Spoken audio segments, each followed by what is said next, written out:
مامۆستا سلام علیکم. عليكم السلام ورحمة الله برای عزيزم كاكا حيدر. صحتي جنابة أحوالك والله الحمد لله حمد والسنة بخواي قورا يا ربي خواتشا وهم لا يكمام كاش دائما إما لما لوا همومان بس دعاء خير تلوكين يا ربي بدعاء الصالحان بأخواي قورا إن شاء الله فريشتاق لا بش سبتانا وشنك يا ولا لا بشتا ودعاء خير بوم ده كان ضلنيا بفريشتاق ده فرمي يا ربي خوا همان شاكش توشي وبكا خوا بداش داتا خوتو مال من دالت خوا مالتان خير بركة خواهی گەورە ئەو علمەی هەتا زیاد لە بۆ زیاد بکاو بەرەکەت بێخیتە تەمەنی جەنابت و ماڵ و مناڵت ئینشاءالله لەگەڵ جەنابت و ماڵ و منداڵی بەڕێزیشتدا یا رەبی زۆر سوپاس کاکا حەیدەر گیان سپاس دەکەم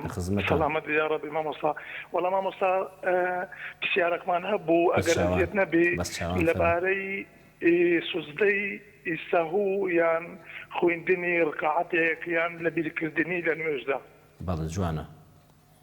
ئەوجا ڕوونکردنەوە مکەوانە گەلەوە بدەی خوا ئەجر و پاداشتی بداتەوە بەس چاوان کاکە حەیدەر پرسیارێکی زۆر جوان و بەسەر چاو ئینشەڵا لە درێژەی بەرنامەکەدا قسە لەسەر و بابەتش دەکەین خۆی گەورە جەنەویشتان پارێزێ کاکە حەیدەر گیان زۆر سپاس بۆ جەناب ڕێز و حرمەتم لێ بۆ خێزان و ماڵ و منداڵتان خوا لەگەڵ بێسەر چام براکەم کاکە حەیدەر دەڵێ پرسیار لەبارەی سوزدەی سەهوەوە سوزدەی سەهو کاتێک کە تۆ جەنابەت ئێستا ڕکاتێکت کەم کردووە یان هەستاویتەوە ئەڵێ وەڵاهی تۆ بڵێ ڕکاتی پێنجەم نەبێ نوێژی عیشات کردو ئێستا نوێژی عیشای کەڕابێت نوێژی عیشات کردو هەڵدەستێ وەڵاهی لەوە ڕکاتی لەوە چە پێنجەمم بێ تۆ بڵێ ڕکاتی چوارەم بیان پێنجەم بێ یەقینت هەیە کە چوارت هەیە بەڵام گومانت هەیە کە پێنجت کرد بێ هەستەوە پێنجەکەت کرد ئەمجا کە دانیشتی بۆ تەحیات دوای ئەوەی تەحیاتەکەت خوێن سەلام مەدەوە دوو جار بچۆ بە نێتی سوزدەی سەهو سبحان الذي لا يسوى لا ينام سبحان ربي الأعلى يعني هسه بخسر سوزده بنيتي سوزده يستودو سوزده دبي سلام دديوا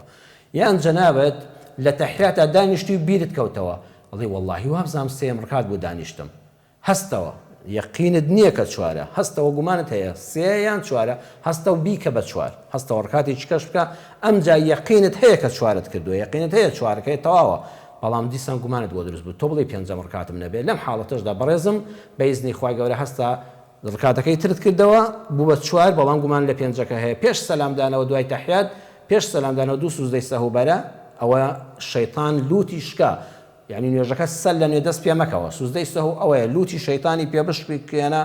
فێری وەسوەسەمە بە هەموو جار نوێژەکەت ببڕی وڵا دیسان لێم تێکچەوە دیسان نەخێر نوێژەکەت ئەگەر زانیت کەمە گومانت هەبوو تەواویکە ئەگەر زانیت زیادت کردو گومانت هەبوو لە زیادەکەی بە سوزدەی سەهو لای دەبێ و ئیشکال لە نوێژەکەتان نامێنێ